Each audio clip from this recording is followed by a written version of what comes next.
Right guys, hi, welcome to the channel. Oh, what a mess. I've been recording for 20 minutes and just nothing has worked. I've got two cameras today and both of them decide to just not work today. So that's fun. So I've said a lot and nothing's worked. So let's start again, shall we?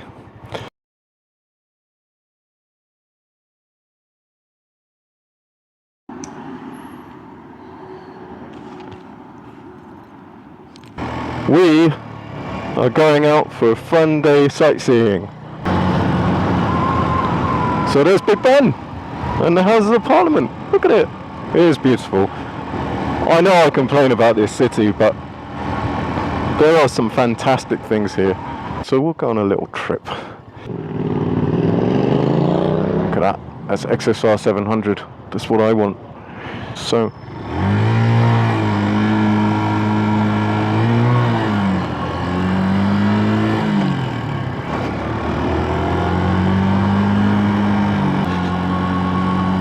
there's Westminster Abbey. Yeah, so I came out on Friday night hoping to make a little video and oh my goodness, just got stuck in traffic all around Brixton and Vauxhall and it was insane. So it made for a very boring video, put it that way. And also I apologize if the sound quality is quite distorted because I've got it very close. I've got it inside my helmet now and it's very close to my my mouth.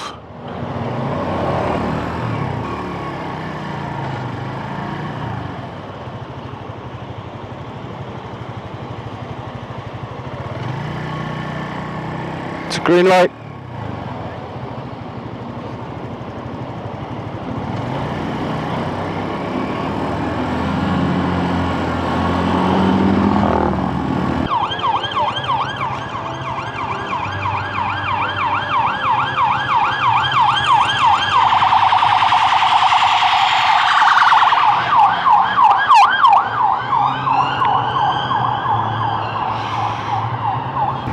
Yeah, so, okay, let's talk about some stuff. So, firstly, the Mod 1.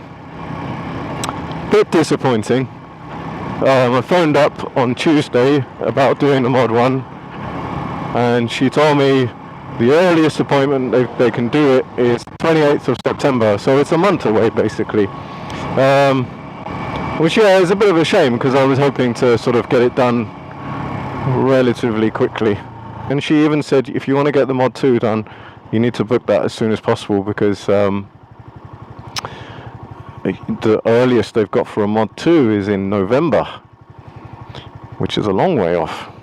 So yeah, so it looks like, you know, realistically, it's not going to be till end of the year, maybe even next year before I fully pass my license, which is I don't know, in some ways that's okay, you know, because I was wondering to myself, what am I going to do, because winter is coming.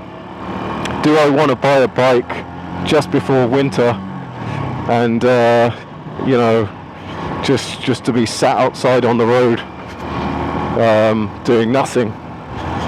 Right, so this is Kensington, I believe, or Chelsea? Well, that was the King's Road, or the New King's Road. Not sure which one it is.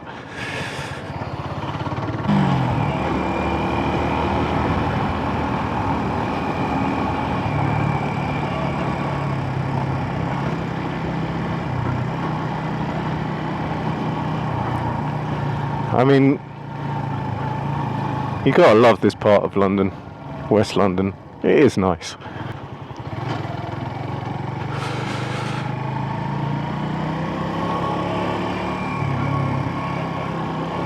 Okay.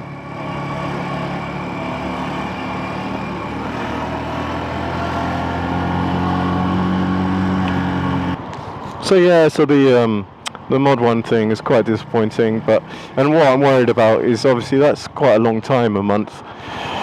Am I still gonna have the ability to be able to ride that bike, you know? after a month, especially after riding this for another month, you know, which is a very different experience. So one thing that I really felt with the other bike, and I'm not saying this makes it harder, just saying it's different, is that if I'm counter steering on this, it's very easy. I mean, literally, the lightest bike, it's very easy. Whereas if I'm counter steering on the bigger bike, you know, you do have to. Why did it send me this way if I need to go back out onto the road again? Honestly, Bullit sometimes it's a bit. Shit. That's the Albert Hall over there, where one of Hitler's bulls are. So if I'm counter steering on this bike, it's so easy. It's literally like no pressure at all. Whereas on the bigger bike, I found, you know, you do have to put a bit more pressure onto it, because it's a bigger, heavier bike, I suppose. Makes sense. And you know, it's things like that, and where that comes into play is things like the swerve test. And the other thing that I wanted to talk about was this helmet. So I gave my little review of it, and on the most part I'm very happy with it. It's a nice helmet. However, I have noticed some pain on the left hand jaw. Only on the left, not on the right at all. And you know, it comes after a day of riding, basically.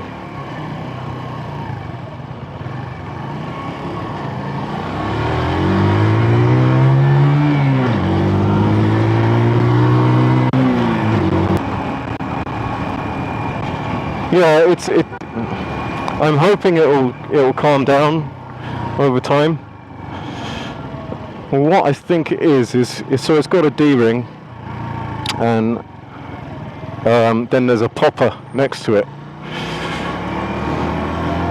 and I think that bit of plastic inside the strap where the D-ring and the popper are is, I mean, it's not hard, but it's not exactly soft. You know, it's a substantial bit of plastic, and I think that's probably what it is, like pressing against the side of my jaw. Here we are, the lovely Serpentine in Hyde Park.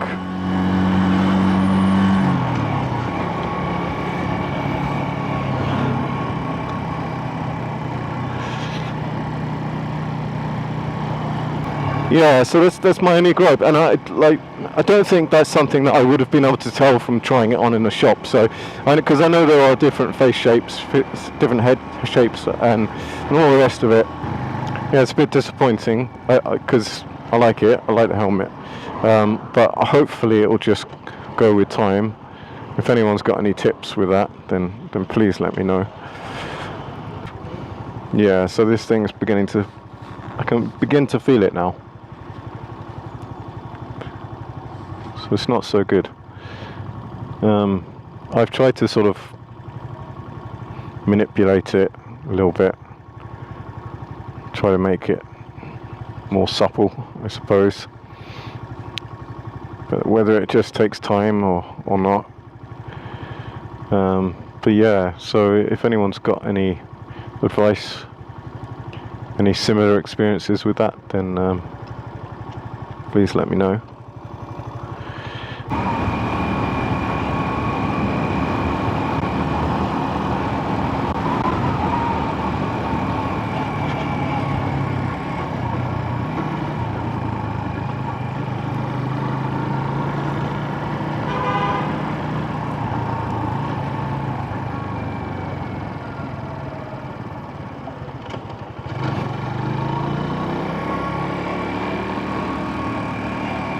You just know when people don't know what they're doing, you know, so you kind of have to account for that.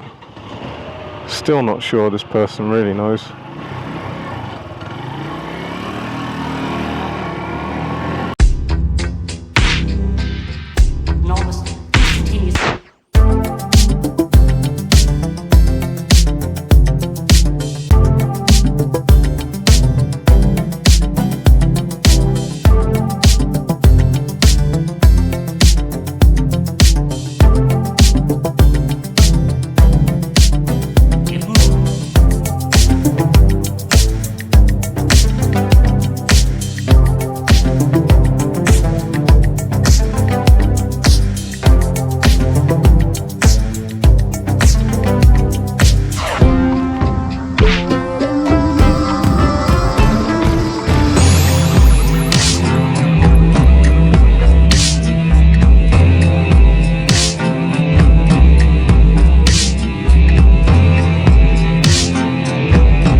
an Enfield Bullit?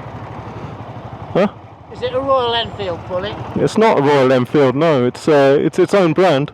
Oh right, okay. They used to make a model called a Bullit. Yeah, they did, yeah. Oh right. He asked me if it was a Royal Enfield Bullit. Which it isn't, of course. Although they are bringing it back, I think. Although I don't understand that, because isn't that what the classic 350 is? It's just a 350cc version of the Bullit. Or am I wrong about that?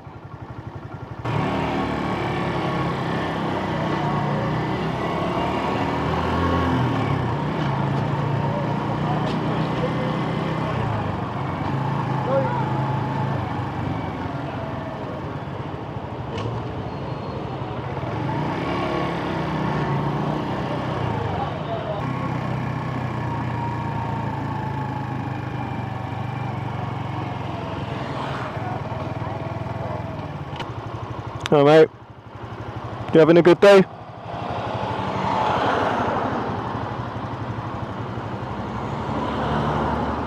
It's a lot of traffic today.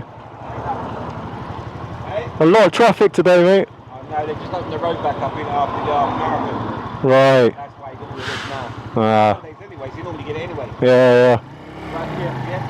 Have a good one, man. I filled it up at 720. 720 miles.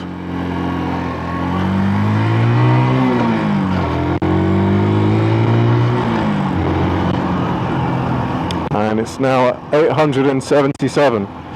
So it's done over 150 miles on the tank so far.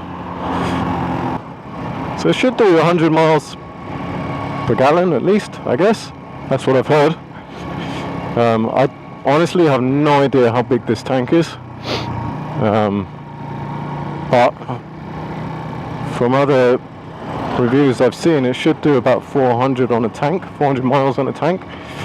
I don't know if that's true.